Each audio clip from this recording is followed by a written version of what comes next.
the adventures of Orange, the ginger cat. Before we embark on this whisker-tickling adventure, we have a tiny favour to ask. If you enjoy stories of friendship, curiosity, and heartwarming escapades, don't forget to show us some love. Hit that like button, subscribe to our channel, and ring the bell to join our family of dreamers and adventurers. Your support helps us bring more enchanting tales straight to your screen. Ready for the adventure? Let's dive in.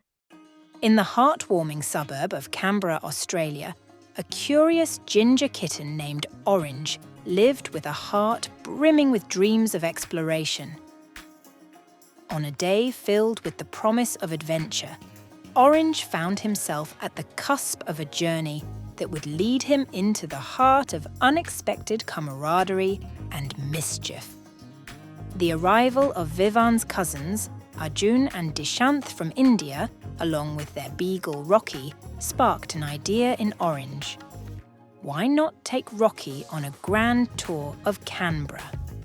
And so their mischievous adventure began.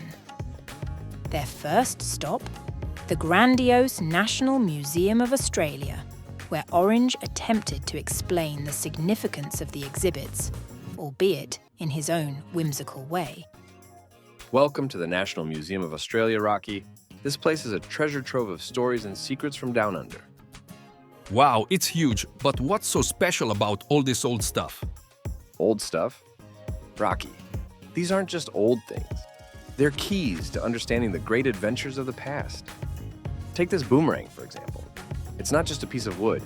It's an ancient tool and toy. Imagine being so skilled that you could throw it and have it come back to you. Really? That sounds like magic. What else is there? Over here, we have the giant, extinct animals that once roamed Australia. Creatures so big you'd think they were made up, but they were real. Imagine riding on the back of a diprotodon. It would be like being on a furry bus. A furry bus? I'd like to see that. What about that strange, spiky thing over there? That's the echidna, one of the only mammals that lay eggs. Nature's way of mixing things up, like deciding to put spikes on a balloon. Eggs? But mammals don't lay eggs, do they? They lay babies, no? Also, where do babies come from? They do here. Australia's is full of surprises. It's like nature's experimental playground. And that's what makes this museum so fascinating. It's a window into a world where the rules aren't quite the same as everywhere else. I had no idea there was so much to learn from old stuff. This place is amazing, Orange. And that's just the beginning, Rocky. Every exhibit here tells a story of survival, innovation, and the incredible diversity of life. It's all about looking beyond the surface and seeing the wonder in the world. Well, I can't wait to discover more. Lead the way, Orange. And so, Orange and Rocky delved deeper into the mysteries and marvels of the National Museum of Australia. Each exhibit a doorway to the past, opening their minds to the endless possibilities of imagination and discovery. Next on their list was the Australian Parliament House. Orange, with all the seriousness a kitten could muster, narrated a cat's account of the legislative process, where laws were debated, much like how he and his siblings argued over the last piece of fish at dinner. Behold Rocky, the place where the big decisions of Australia are made. Imagine it as a giant living room where instead of deciding who gets the last piece of fish, they debate laws. Laws like no stealing bones or chasing the mailman?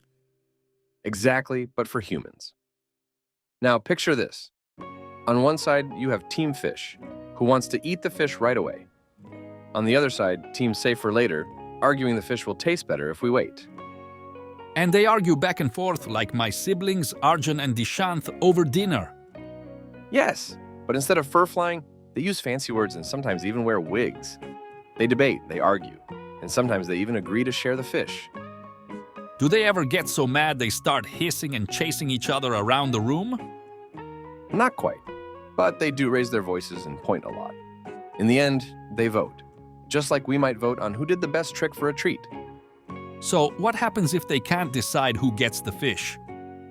Then they compromise. Maybe they decide to divide the fish equally or save it for a day when everyone can agree. That sounds fair. I guess even humans need to find ways to get along, just like us. Exactly, Rocky. It's all about finding the best way to share the fish. Or in their case, making laws that everyone can live with. And so, with a newfound appreciation for the complexities of human governance, our furry friends continued their adventure, their bond strengthened by the shared laughter and learning of the day. As the day wore on and the shadows grew longer, Orange and Rocky realized they were not where they were supposed to be. Lost, with no clue how to return home, panic began to set in. Just as hope seemed to fade, Itchy, the wise Bengal cat with a knowledge of Canberra's streets like no other, appeared as if by magic. With Itchy's guidance, the duo made their way back, learning more about Canberra's streets than they ever thought possible. Upon their return, Arjun, Dishanth and Vivaan greeted them with open arms. They expressed their gratitude to Itchy for bringing their adventurous pets back safely. That night, as Orange nestled into his bed, he pondered over the day's escapades. The adventure had been thrilling, but it was the journey back home that taught him the most valuable lesson. Orange learned that adventure could lead you to unknown places, but friendship and wisdom would always guide you home. And perhaps the most amusing stories come from the most unexpected places, even the solemn halls of Parliament. The end. Or is it? Thank you, dear friends, for joining us on Orange and Rocky's whimsical tour of Canberra. Remember, every adventure is a tale waiting to be told. Until our next journey, keep your whiskers twitching and your curiosity kindled.